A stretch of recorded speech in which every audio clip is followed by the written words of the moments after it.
nous sommes dans un nouveau mois et ce nouveau mois s'appelle le mois d'octobre. Nous sommes en octobre 2021. Qui est content d'avoir vu le mois d'octobre 2021?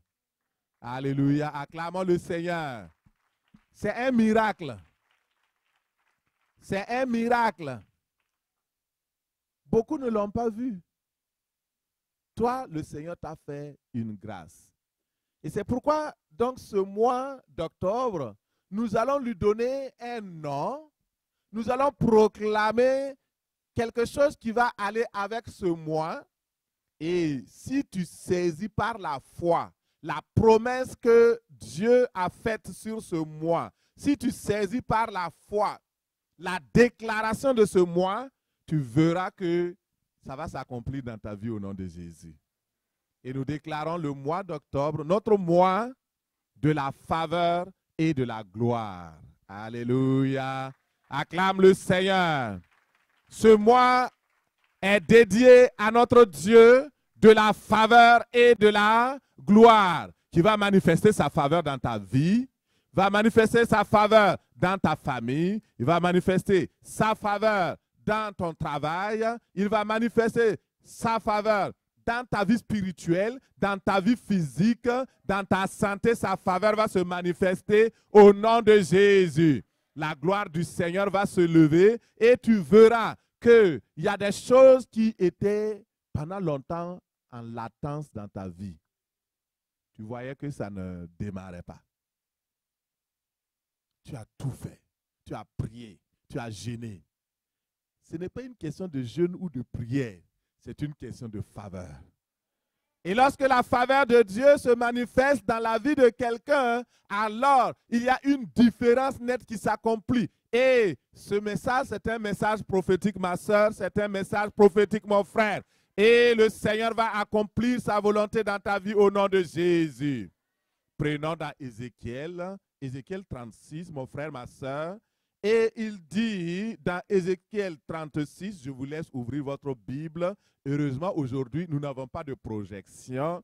Gloire à Dieu. Il y a certains moments, nous n'apprécions pas les choses lorsque nous n'avons pas leur absence. Souvent, il faut faire ça. Il faut que ça soit comme ça. Quand on perd quelque chose, on sait sa valeur. Merci Emmanuel. Gloire à Dieu. Merci Seigneur. Ézéchiel 36, verset 9. Nous lisons la parole au nom de Jésus. Voici, je vous serai favorable. Je me tournerai vers vous et vous serez cultivés et ensemencés. Verset 11. Et je ferai plus de bien pour vous qu'autrefois et vous saurez que je suis l'Éternel. Dis Amen. Amen. Gloire à Dieu.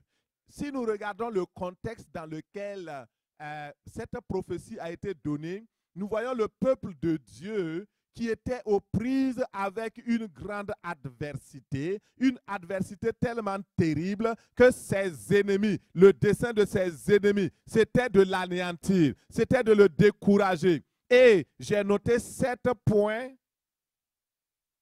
dans ma méditation que l'ennemi avait comme objectif de faire contre le peuple de Dieu. Et j'ai réalisé ce matin, en relisant ce passage, que c'était le même objectif que l'ennemi visait contre cette église, contre l'assemblée. Waouh! Et je réalise, je dis, Seigneur, je comprends pourquoi tu m'as donné ce passage. Je comprends pourquoi cette prophétie doit sortir aujourd'hui. Et frères et sœurs, regardons rapidement. Premièrement, les ennemis d'Israël avaient donc façonné et ils avaient tout comploté pour mettre la honte et la confusion sur le peuple de Dieu. Les déposséder. Deuxièmement, ils voulaient déposséder de leur santé, déposséder de leur victoire, déposséder de leur possession, déposséder de leur terre. Ça, c'était le deuxième objectif satanique. Troisièmement, dévaster le peuple. Dévasté par la maladie, dévasté par la mort. C'est ce que le programme de Satan, le même programme, il avait fait dans le mois passé, dans les jours passés, nous avons vu un déchaînement satanique sur l'Église. Et vous savez quoi? Quatrième chose, il voulait engloutir. On en finit avec. Cinquièmement, nous rendre esclaves. Esclaves des autres nations. Esclaves. Et sixièmement, devenir la proie et la risée. Que les gens se moquent de nous. Oh, voilà, ils disaient ceci, ils croyaient qu'ils étaient quelque chose, mais voilà ce qu'ils sont. Et finalement, piller les productions, détruire notre héritage, détruire nos acquis et alors nous rendre rien. Mais ce matin, alléluia, alléluia, c'est bon d'avoir un Dieu tout-puissant. C'est bon d'avoir l'Éternel des armées. C'est bon qu'il soit de notre bord. C'est bon qu'il soit notre Dieu. Parce que s'il est notre Dieu, alors sa volonté s'accomplit et la volonté de vos ennemis ne s'accomplit jamais. Alléluia. Oh, j'aime Dieu. Je l'aime tellement. Il est tellement merveilleux. C'est pourquoi il vient dire ce matin, voici ce que tes ennemis ont projeté contre toi. Mais voici ce que moi je projette pour toi. Alléluia. Il dit, voici, je vous serai favorable. Je serai favorable dans cette semaine. Je serai favorable pour la conférence Viens et Vois. Je serai favorable pour la dédicace de l'Église. Je serai favorable pour vous individuellement. Je serai favorable. Au nom de Jésus. Il dit, je me tournerai vers vous et vous serez cultivés, vous serez ensemencés et je vous ferai plus de bien qu'autrefois. Qui veut ça? Alléluia. Plus de bien qu'autrefois. J'écoutais le cri matinal et la personne qui dirigeait disait, il ne faut pas se contenter des miettes. Et le Seigneur dit, je vous bénirai plus qu'autrefois. Peut-être que tu as vu la bénédiction d'hier, la bénédiction d'avant-hier, et tu racontes. Il y a des gens qui vivent dans le passé. Le Seigneur dit, réveille-toi. Tu n'es pas un homme ou une femme du passé. Tu dois aussi accomplir des exploits dans le présent et dans le futur. Alléluia. Alléluia. Tes victoires du passé vont sembler peu. Et le Seigneur va t'élever au nom de Jésus. Et cette prophétie s'accomplira que le diable veuille ou pas au nom de Jésus. Et ce matin, Dieu parle de façon prophétique à son peuple. Il déclare, voici, je suis pour toi. Je suis de ton bord. Je te ferai voir ma faveur. Je me tournerai vers toi pour préparer ton cœur. C'est cela qui veut dire cultiver. Je vais cultiver ton esprit, je vais préparer, je vais labourer, je vais semer ma parole en ta faveur. Et je sèmerai ma bénédiction en toi. Dis Amen. Alléluia. Merci Seigneur. Il dit, voici, je ferai plus de bien qu'autrefois. Je ferai mieux pour toi qu'à tes débuts. Et alors tu sauras, tu comprendras, tu vas réaliser que je suis souverain. Je suis celui qui accorde ma faveur à qui je veux. Alléluia. Merci Seigneur.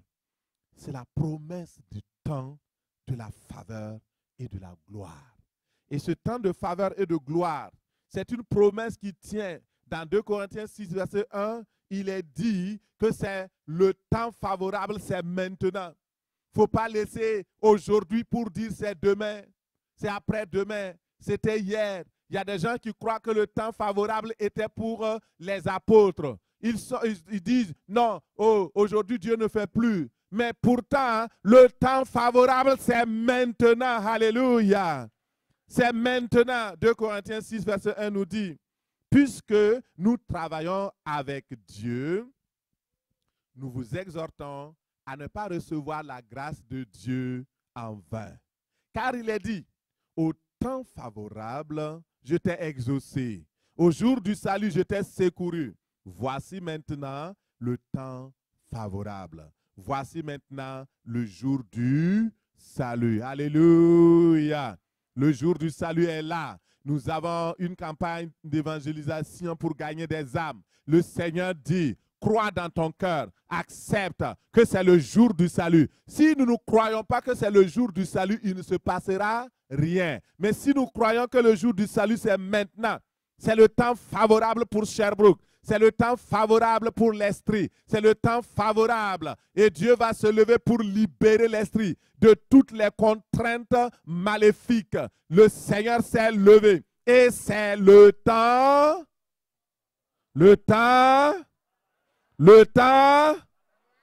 alléluia, c'est le temps favorable. La parole de Dieu nous apprend dans ce passage de 1 Corinthiens 6 qu'il existe un temps favorable, un moment favorable pour recevoir l'exaucement de nos prières. Le temps favorable, c'est maintenant. Il y a un temps pendant lequel la faveur de Dieu se déploie pour sauver. Un jour de la manifestation de la puissance par le salut, où Dieu vient secourir ceux qui le cherchent par la foi. Et il dit, c'est maintenant le temps favorable. Et ce moment favorable, c'est maintenant. Aujourd'hui, c'est le temps favorable. Alléluia. Puisque nous avons proclamé un temps de faveur divine, nous allons regarder qu'est-ce que c'est que la faveur. Dans Luc 22, verset 29, nous allons regarder qu'est-ce que la faveur divine. Comment puis-je entrer dans la faveur? Est-ce qu'il y a quelque chose que je peux faire pour attirer la faveur de Dieu sur moi? Nous allons regarder et le Saint-Esprit va nous aider au nom de Jésus. Dans Luc 22, verset 29, il dit, je dispose du royaume en votre faveur, comme mon Père en a disposé à ma faveur, dit le Seigneur Jésus-Christ. Ici, le Seigneur dit à ses disciples, puisque vous êtes restés attachés à moi, vous avez été fidèles. Au cours de mes épreuves, vous n'avez pas fui. Pendant mes difficultés, vous avez été un soutien. À cause de cela, je dispose favorablement du royaume de Dieu pour vous. Alléluia. Cela veut dire quoi? Je vous accorde la grâce, la faveur de régner. Alléluia, avec moi. La faveur de régner. Le Seigneur nous accorde gratuitement son royaume. Vous connaissez les 5 piliers du royaume, les 5 bénédictions du royaume, les 5 faveurs du royaume. Est-ce que quelqu'un se rappelle? Les 5 faveurs du royaume, les 5 bénédictions du royaume. Le royaume de Dieu, c'est premièrement quoi? La paix. Deuxièmement, c'est quoi? La joie. Troisièmement, la justice. Ah, vous progressez bien, vous êtes de bons étudiants. Quatrièmement, dans la joie, il y a l'amour, il y a la paix. Ah, ok, allons-y. L'espérance, ensuite, bon, on est 5, hein? on va discriminer tantôt. Donc, on a la paix, la joie, la justice, la puissance du Saint-Esprit, l'onction du Saint-Esprit. Et cinquièmement, tout le monde doit connaître ça, la gloire. Alléluia. Le royaume de Dieu, ce n'est pas le manger ni le boire, mais la puissance du Saint-Esprit, la joie et la paix, la gloire de Dieu qui se manifeste. Alléluia, gloire à Dieu. Merci Seigneur. Et Jésus dit, j'ai disposé favorablement tout cela pour vous. Gratuitement en plus. Waouh. Waouh. Merci Seigneur. Sans aucun mérite de notre part, le Seigneur nous donne ces choses-là. C'est ça la faveur. En réalité, pour savoir la différence entre la grâce et la faveur, parce qu'il y a des gens qui disent, mais c'est le même thème. On a traité ça le mois passé. La grâce est une disposition générale pour tout le monde.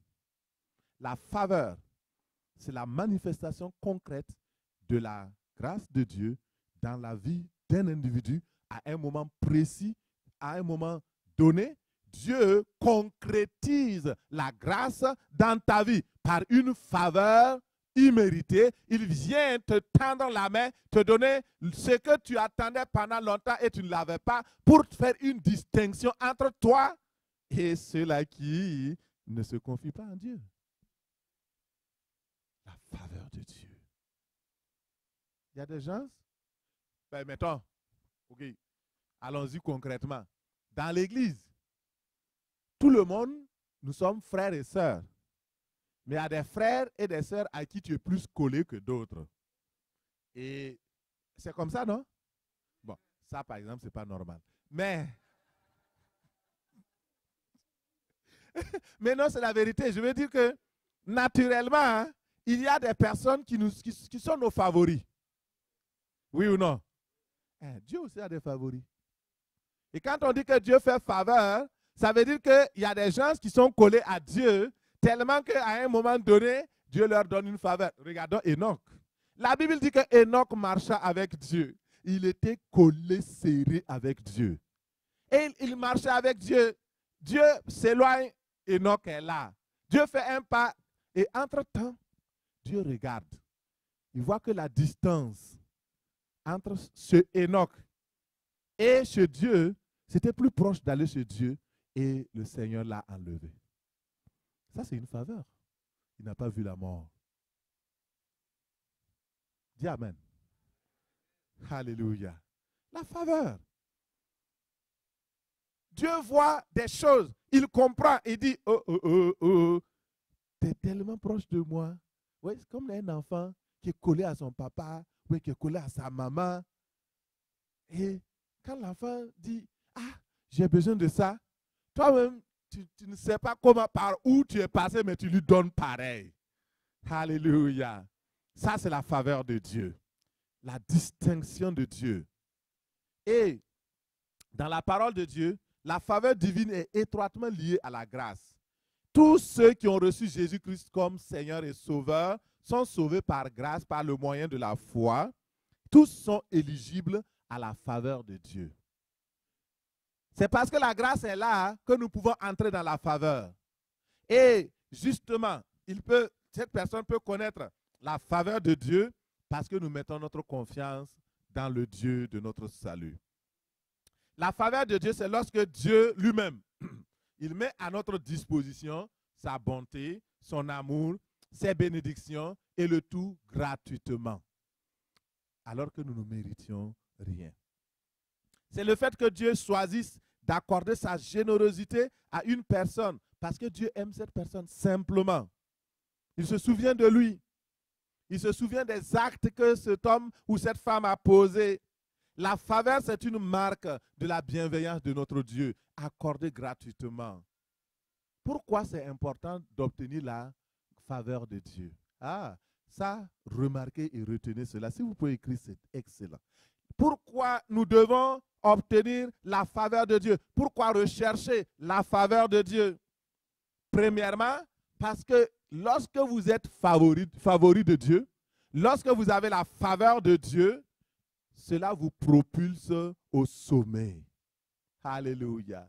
Vous êtes peut-être dans la vallée, vous avez la faveur de Dieu, elle vous propulse au sommet et vous met dans de bonnes dispositions. Prenons un exemple. Il y a un homme qui s'appelait dans la Bible Joseph. Joseph a eu la faveur de Dieu. La Bible dit que Dieu a tourné sa faveur sur Joseph. Et Joseph est sorti de la prison. Il est devenu quoi? Premier ministre. Joseph a quitté la pauvreté. Il est monté dans la richesse. Il a quitté le déshonneur. La prison, c'est le plus, je ne sais pas, on ne peut pas être plus déshonoré qu'en prison. C'est le plus bas niveau. Et il est sorti de là pour être au sommet. Il a été élevé parce que la faveur de Dieu était sur lui. Lorsque la faveur de Dieu est sur toi, tu es propulsé. Tu es élevé au sommet. Et en un clin d'œil, à moins de 24 heures, le même prisonnier qui était là, qui ne pouvait pas faire ce qu'il voulait, il n'était pas libre. Il devient libre, il sort, on le coiffe, on l'habille. Quand il est arrivé ce pharaon, tu ne peux pas paraître ce pharaon avec n'importe quel habit. À l'époque, c'était la première puissance du monde. Tu ne peux pas apparaître, je ne sais pas, au Capitole ou bien, je ne sais pas, en présence de Joe Biden avec des pantalons déchirés, des chemises, je ne sais pas, racolées. Non. Si tu n'as pas, on va te payer, on va te demander d'abord quel habit tu vas mettre. Et il a été propulsé. Vous avez Rahab, la prostituée, à qui la faveur de Dieu a été donnée. Toute la ville a été détruite, sauf la maison de Rahab. Pourquoi? Parce qu'elle a accueilli les espions et leur a fait du bien. Dieu a regardé favorablement cette femme. Elle a quitté la prostitution pour devenir une mère heureuse. Vous avez Esther, une esclave qui était là et qui ne savait même pas quoi serait son avenir. Mais le Dieu de faveur est venu la chercher. Elle ne savait pas qu'elle était une étoile. Peut-être que tu m'écoutes aujourd'hui. Tu ne sais pas qui tu es. Tu ne sais pas que tu es une étoile. Tu ne sais pas que tu es le choix de Dieu. Tu ne sais pas que tu as la faveur de Dieu. Mais je dis, ce matin, écoute la parole du Seigneur. Il veut t'amener du lieu le plus bas à ton lieu le plus élevé. Et ce matin, sa faveur se déploie sur toi au nom de Jésus. Sa grâce se déploie sur toi au nom de Jésus. Il est capable. La faveur de Dieu. C'est important d'avoir la faveur parce qu'elle nous amène une double grâce. Hey, la grâce, la faveur, la grâce. La faveur de Dieu nous propulse dans la gloire. La faveur de Dieu change les destinées. La faveur de Dieu nous donne d'expérimenter le succès, le véritable succès et fait la différence dans notre vie. Et cette faveur va faire que nos ennemis eux-mêmes vont nous flatter. La Bible dit que si Dieu approuve la voie d'un homme, il dispose favorablement même c'est la faveur de Dieu. Il va disposer favorablement. Ceux-là qui te cherchaient, qui te faisaient du mal, ils vont te rechercher au nom de Jésus. Au nom de Jésus. C'est important, la faveur de Dieu. Et le succès dans la vie d'un homme ou d'une femme dépend de la mesure de faveur que nous avons, que Dieu nous accorde. Et la grâce appelle la faveur sur nous. La faveur nous fait entrer dans le concret des bénédictions de la grâce de Dieu. Et si vous voulez exceller dans votre vie, recherchez la grâce de Dieu. Si vous désirez accéder au secret de Dieu, vaincre les situations et les contraintes, vaincre les défis, alors recherchez la faveur de Dieu. Dans le livre de Galates 1, verset 10, la parole de Dieu nous dit, et maintenant, est-ce la faveur des hommes que je recherche ou je désire celle de Dieu? Ce matin, est-ce la faveur des hommes ou des femmes que tu recherches? Est-ce la faveur du monde? Est-ce la faveur des choses de ce monde que tu cherches? Ou tu recherches la faveur de Dieu? Je te montrerai quoi chercher. Recherche la faveur de Dieu. Et tu seras distingué. Tu seras élevé. Tu auras la gloire et le succès dans ta vie. Parce que cela est important. Tu ne dois pas continuer à être humilié dans tes études. Tu vois que les autres qui ne connaissent pas Dieu, ils vont mieux et ils apprennent mieux que toi. Ce n'est pas normal. La Bible dit tu seras la tête et non la queue. Tu seras en haut et non en bas. Mais c'est quoi qui fait que nous rentrons dans cette situation concrète? C'est la faveur de Dieu. Beaucoup sont frustrés parce qu'ils lisent la parole. Ah Dieu, tu as dit que je serai la tête, mais voici que je suis la queue. Parce que tu n'as pas recherché sa faveur. Et je vais montrer comment il faut chercher sa faveur rapidement. J'ai promis 30 minutes. Amen. Alléluia. Comment puis-je obtenir la faveur de Dieu? Est-ce qu'il y a un moyen d'attirer sur moi la faveur de Dieu? C'est vrai. Si nous savons que la faveur de Dieu ne se mérite pas, c'est un don gratuit. Mais il y a des dispositions que nous pouvons avoir, des dispositions de cœur que nous pouvons avoir qui va faciliter la manifestation de cette faveur. Et ça, c'est très important. Je vais prendre un exemple juste pour vous montrer. Et nous pouvons devenir le favori de Dieu et Dieu veut nous favoriser si nous cherchons sa faveur. Comment? Première chose que nous devons faire, c'est de faire de l'Éternel nos délices. Ça, c'est la première chose. Si vous voulez attirer la faveur de Dieu sur votre vie, faites de l'Éternel vos délices. Qu'est-ce que cela veut dire? Dans le psaume 37, 4, il dit, fais de l'Éternel tes délices et il te donnera tout ce que ton cœur désire. Waouh! Ça, c'est la faveur de Dieu. Et les gens chantent ça. Mais vous ne vivez pas ça. C'est ça le problème. Il y a entre chanter des chants et vivre cela. Est-ce que tu fais les délices de l'Éternel? La première chose qui attire la faveur de Dieu dans notre vie est de faire de l'Éternel nos délices. Qu'est-ce que cela veut dire? Faire de l'Éternel nos délices, ça veut dire premièrement que je suis connecté à Dieu. Il est le premier dans ma vie. Il est le dernier aussi dans ma vie. Il est l'alpha, il est l'oméga. Je me connecte à Dieu par la foi en Jésus-Christ. Je deviens un enfant de Dieu. Je lui rends honneur et gloire. Et je prends plaisir dans ce Dieu-là.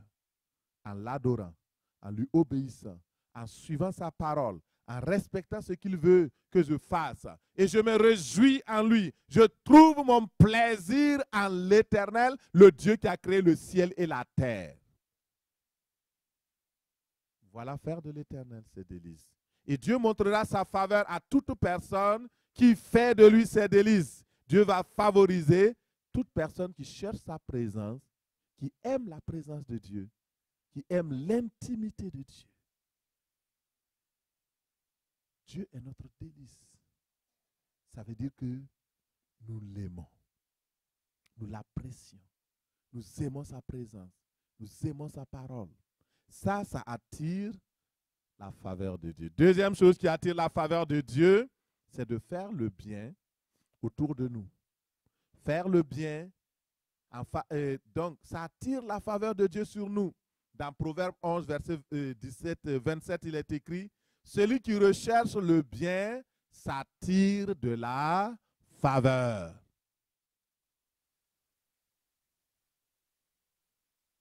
Alléluia. Celui qui fait le bien, celui qui recherche le bien, s'attire de la faveur. Mais celui qui poursuit le mal en est atteint. Et, frères et sœurs, la faveur de Dieu est accordée à celles et à ceux qui sont approuvés par Dieu, à ceux qui font le bien autour d'eux. Ce sont ceux-là à qui Dieu regarde. Dieu les regarde avec faveur. Pourquoi? Parce qu'ils ont un cœur humble et ils tremblent à la parole de Dieu. Je vais prendre juste un exemple et nous allons nous prier. L'exemple de Corneille, dans Acte 10, verset 1.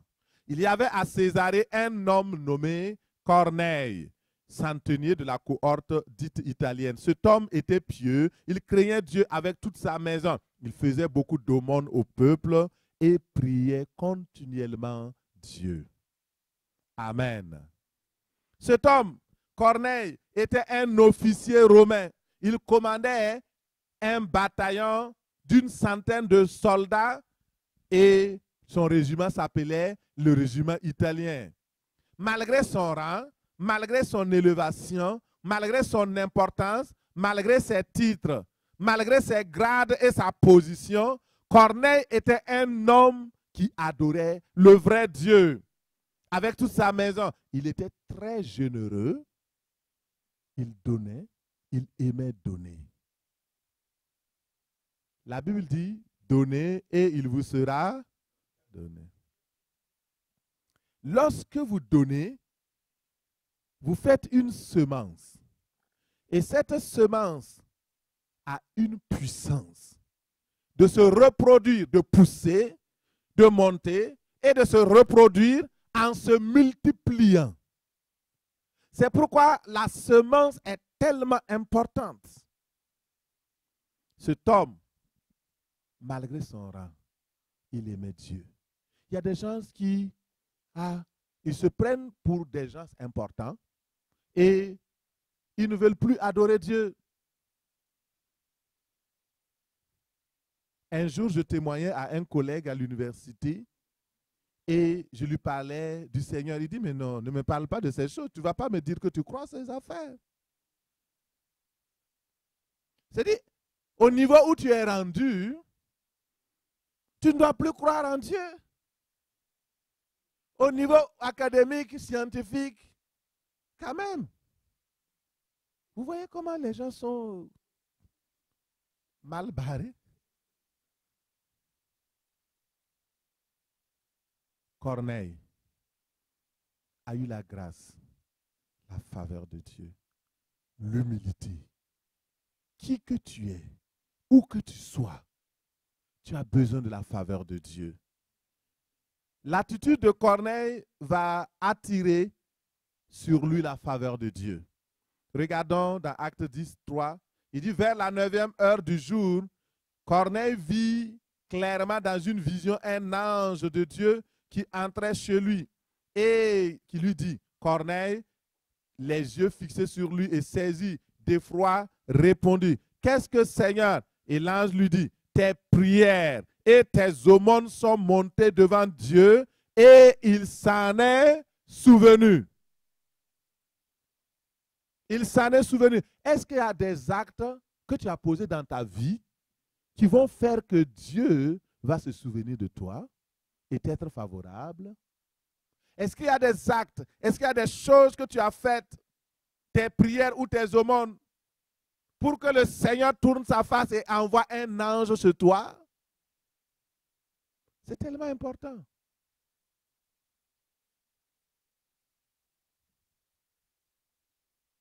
Que le Seigneur nous aide.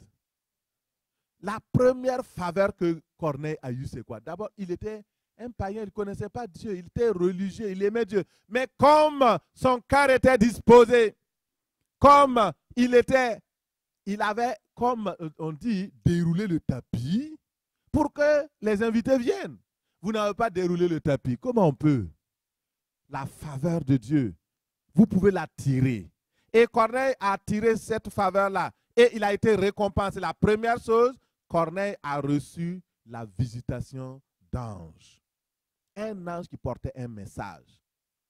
Et je prie ce matin que le Seigneur t'accorde la faveur de la visitation des anges au nom de Jésus. Dans cette semaine, la visitation des anges. Dans la semaine prochaine, la visitation des anges. Dans toute l'année, la visitation des anges qui t'apportent de bonnes nouvelles au nom de Jésus. Beaucoup de personnes ne sont pas si accrochées à Dieu parce qu'ils ne voient pas les choses concrètes. Il y a des gens qui n'ont jamais vu les anges. Le Seigneur m'a donné la grâce de les voir souvent. Ah, c'est important. Il y a des réalités, quand tu les vis, tu ne peux plus douter. J'ai dit à quelqu'un à l'université, je dis, toi, tu peux ne pas croire parce que tu n'as pas vu. Moi, j'ai vu. D'abord, avant de voir, je croyais. Mais maintenant, j'ai vu. Je ne peux plus. Je ne peux pas faire l'hypocrite. Il y a des preuves. J'ai des preuves. Tu ne peux même pas se dire que ce n'est pas possible. Je sais, Paul l'a dit, je sais en qui j'ai cru. Je sais celui que j'ai vu. Je sais celui qui m'a appelé. C'est comme ça. Il faut à un moment donné avoir des certitudes. Pas seulement la parole, logos, la parole réma, mais aussi la manifestation visible. C'est tellement important, mon frère, ma soeur. Et le Seigneur te donne cette faveur au nom de Jésus. Deuxième chose, l'ange annonce à Corneille un temps favorable pour récolter ce qu'il a déjà semé. Et le Seigneur t'annonce un temps favorable. Tu récolteras ce que tu as semé au nom de Jésus. Ce que tu sèmes dans cette semaine, tu vas le récolter au nom de Jésus. Et le Seigneur lui dit, tes prières et tes largesses, ta gentillesse, ta générosité en faveur des pauvres ont été remarquées par Dieu. Et cela lui a été agréable. Aussi, Dieu est intervenu en ta faveur. Et je prie que le Seigneur intervienne en ta faveur au nom de Jésus. Alléluia. Je prie que durant ce temps favorable, tes prières, tes dons en faveur des pauvres, en faveur de l'œuvre de Dieu, tes offrandes et tes dîmes, tes prémices soient remarquées par Dieu et que cela lui soit agréable au nom de Jésus. Ma prière est que le Père céleste, le Père de grâce et de toute consolation, le Dieu de faveur, intervienne en ta faveur au nom de Jésus. Qu'il te soutienne, soutienne tes enfants, soutienne ta famille, soutienne ton mariage, qu'il se souvienne de toi, de tes sacrifices au nom de Jésus. Dans Hébreux 6, verset 10, il est écrit, « Car Dieu n'est pas injuste pour oublier votre travail et l'amour que vous avez montré pour son nom. Vous avez rendu et vous rendez encore des services aux saints. » C'est tellement important. Il y a deux dimensions de la semence. Semer pour Dieu, semer pour notre prochain. Faites attention, il y a des semences que vous faites pour les prochains, ça ne marche pas. Les aumônes que vous faites, pourquoi? Parce que si par exemple, je vais voir ma sœur Rachel, je sais que Rachel, donc je lui donne $2. Ah, ma sœur Rachel, ou bien je lui donne un cadeau équivalent à $2. Mais je sais qu'en donnant les $2, Rachel va me donner plus que $2, la prochaine fois $10. Et je suis parti lui donner le cadeau de $2 pour préparer son cœur à ce qu'elle me donne $15. Ça, c'est de l'escroquerie.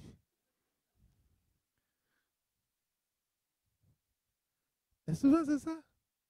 On donne dans l'espérance que la personne va aussi nous donner. Ce n'est pas comme ça. La Bible dit, donnez à celui qui ne pourra pas vous redonner. Donnez aux pauvres véritablement pauvres.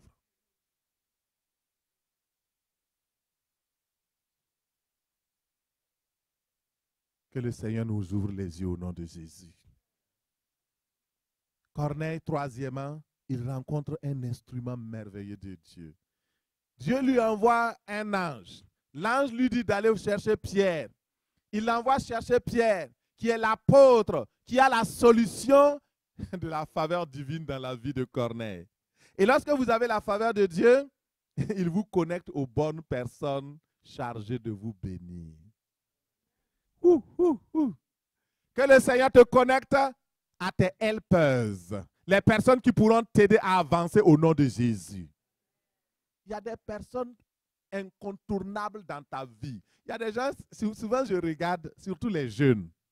Le Seigneur a donné, par exemple, je connais un jeune, la personne était dans l'église.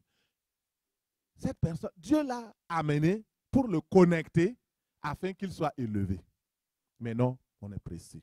On veut faire ceci. On ne veut pas suivre la voie de Dieu. On ne veut pas marcher selon la volonté de Dieu. On quitte. Ah, là, il y a le tambour. On peut danser, on peut faire ceci. Et les gens partent. Mais ils ont déconnecté avec la personne qui peut. Chacun de nous, notre bénédiction, notre élévation, nos succès dépendent aussi des personnes avec qui nous nous connectons. Et j'ai toujours dit, non, parce que quand j'étais plus jeune, ma mère me disait, tu ne vas jamais, il ne faut jamais te mettre avec les riches. Tu es un enfant pauvre, nous t'avons accouché pauvre, tu es né dans une famille pauvre, tu dois te faire des compagnies avec les enfants pauvres. Ça veut dire quoi? Tu dois demeurer pauvre. Quand j'ai grandi, j'ai rejeté toutes les paroles que ma mère m'a dites Et j'ai dit, je ne me mets plus avec un pauvre. Je ne marche pas avec les gens qui vivent dans l'échec. Parce que moi, je ne suis pas candidat à l'échec ni à la pauvreté. J'ai déconnecté. Mon frère, sois sage. Ce n'est pas parce que c'est ton papa qui t'a dit ça qu'il faut prendre. Ah oui, mais pasteur, mon papa m'a dit ça. Et après, qu'est-ce que le Père Céleste lui l'a dit? Ton papa naturel a dit que tu seras pauvre. Ton Père Céleste dit que tu seras enrichi et tu ne manqueras de rien. Il faut choisir, tu choisis. J'ai rejeté tout ça. Mon frère, si tu marches avec des personnes qui réussissent, tu réussiras. Si tu marches avec des personnes qui font du surplace, tu feras aussi du surplace. C'est clair. Corneille ne connaissait pas Pierre, mais il a obéi à l'ange, il a envoyé chercher l'apôtre. Et lorsque Pierre est arrivé, Corneille lui a dit, maintenant, nous sommes réunis devant Dieu. Nous voulons entendre ce que Dieu a mis dans ta bouche pour nous. Parle. Nous sommes prêts à accepter la parole. Voyez, déjà son cœur est préparé. Le terrain est favorable. Et Pierre a commencé à témoigner de Jésus-Christ, le Sauveur. Il dit, Jésus nous a ordonné de prêcher au peuple, d'attester que c'est lui qui l'a établi, juge des vivants et des morts. Et tous les prophètes rendent de lui le témoignage que celui qui croit en lui reçoit par son nom le pardon des péchés. Corneille dit oui, mais c'est ça qu'on attendait. Le Saint-Esprit est descendu. Corneille et sa famille ont reçu le don du Saint-Esprit de Dieu. Ils ont reçu le don du Saint-Esprit. Corneille et sa famille ont reçu le pardon de leurs péchés par la foi, en reconnaissant que Jésus-Christ est le Seigneur et le Sauveur. Vous voyez, un homme qui était assis. Mais voilà, sa vie est bouleversée d'un moment à un autre à cause de la faveur de Dieu. Alléluia. Corneille ouvre ainsi la porte du salut aux païens. Les païens ne pouvaient pas être sauvés. Tout le monde croyait qu'ils ne pouvaient pas être sauvés. Les Juifs croyaient que c'était eux seuls. Jésus était venu pour les Juifs. Mais Dieu dit non, il est venu pour le monde entier. Et à cause de Corneille, toi et moi, nous pouvons être sauvés et nous sommes là sauvés à la gloire de Dieu notre Père. Pourquoi? Parce que Corneille a déroulé le tapis. Il a été dans une bonne disposition pour attirer la faveur de Dieu. Mon frère et ma soeur, ce matin, c'est tellement important. Comme nous l'avons vu avec Corneille, la générosité ouvre la porte à la faveur de Dieu. Corneille faisait des dons sacrificiels. Il donnait tellement que ces dons ont attiré la faveur de Dieu. N'est-il pas écrit dans la parole, donnez et il vous sera donné, on versera dans votre sein une forte mesure serrée, secouée et qui déborde. Car on vous mesurera avec la mesure dont vous vous serez servi. Luc 6, 38. Corneille a donné les biens matériels. Il a récolté les bénédictions divines. Il a reçu les dons de l'esprit. Corneille a donné des biens périssables. Il a récolté des biens impérissables. Il a semé avec larmes. Il a récolté avec allégresse et cris de joie. Ce matin, Psaume 126, 5 à 6 nous le dit. Celui qui sème avec larmes moissonnera avec allégresse. Et celui qui marche en pleurant, quand il porte la semence, revient avec allégresse quand il porte sa gerbe. Et ce matin, est-ce que tu veux attirer la faveur de Dieu dans ta vie, dans ta famille, dans tes projets, dans ton mariage, dans ton ministère, dans tes projets de mariage? Voici les clés. Première clé, fais de l'Éternel tes délices et tu obtiendras sa faveur. Deuxième clé, très importante, fais du bien autour de toi. Sois généreux envers Dieu, sois généreux envers son peuple. Vis une vie qui plaît à Dieu dans l'obéissance et l'honnêteté. Alors, la faveur de Dieu viendra sur toi. Sa grâce te couvrira. Il ouvrira les écluses des cieux sur toi et sur ta famille. L'Éternel répandra sa bénédiction sur toi au nom de Jésus. Au nom de Jésus. Au nom de Jésus. Nous allons nous lever pour la bénédiction. Nous allons nous lever pour la prière. Nul n'est comme toi, Seigneur.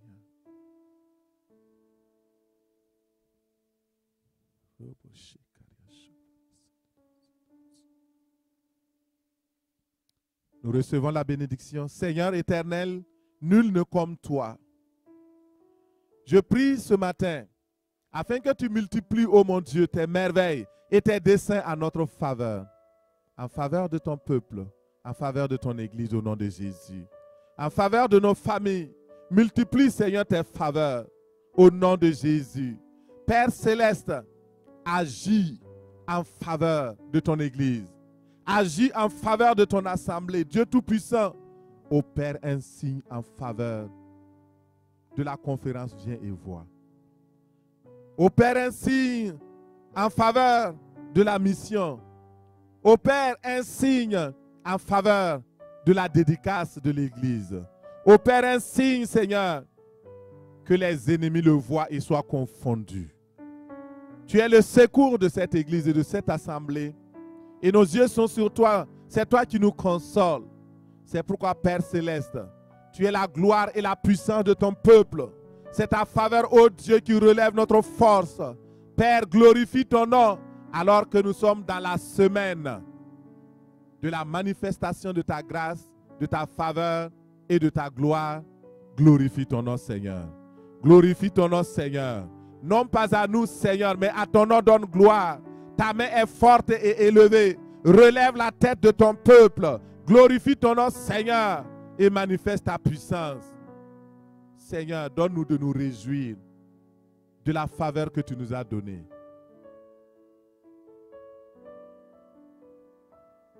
Comme Corneille, donne-nous de semer et de récolter. Ta grâce a été tellement forte, ta faveur a été tellement merveilleuse dans la famille de Corneille que cela a débordé sur tout l'empire et sur toute la terre. Parce que les païens ont été sauvés, nous aussi nous avons reçu cette grâce-là parce qu'un homme a payé le prix, parce qu'un homme a disposé son cœur afin que la faveur de Dieu puisse être manifestée. Donne-nous la même vision au nom de Jésus, de pouvoir t'aimer, de pouvoir te prier, de pouvoir donner des aumônes et de glorifier ton nom en tout temps au nom de Jésus. Père, voici nos vies. Voici ton peuple. Élève ton peuple par ta faveur. Que ta faveur soit le partage, le lot et la portion de ton héritage, de ton peuple ce matin au nom de Jésus. Que leur destinée soit changée à cause de la faveur de Dieu que tu vas manifester dans la vie de chacun, de chacune, au nom puissant de Jésus. Tu es le Dieu de faveur et nos yeux sont sur toi. Glorifie ton nom, Seigneur. Bénis ton peuple et accompagne ton peuple ce matin. Dans le nom de Jésus, nous avons prié.